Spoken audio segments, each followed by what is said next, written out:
සුබ දවසක් කියලා පිළිගන්නවා අදත් ඔයාලා මගේ YouTube channel එකට. ඉතින් අද මම කතා කරන්නේ subscribe button එකක් හදන්නේ කොහොමද කියලා. මෙන්න මේ විදිහේ subscribe button එකක් හදන්නේ කොහොමද කියලා. ඉතින් මේ වගේ subscribe button ඔයාලා ඉතින් දැකලා තියෙන YouTube channel වල ඉතින් After Effects වගේ softwares වලින් තමයි මේ වගේ subscribe button හදන්නේ. ඉතින් මම අද කතා කරන්නේ කොහොමද phone එකකින් මේ වගේ subscribe button එකක් හදන්නේ කියලා.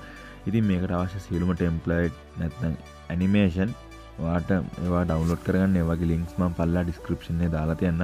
ඔයාටත් subscribe button එක හදන්න කැමති නම් ඔයා අනිවාර්යයෙන්ම ඒ link එකෙන් ගිහිල්ලා ඒ animation එක download කරන්න ඕනේ.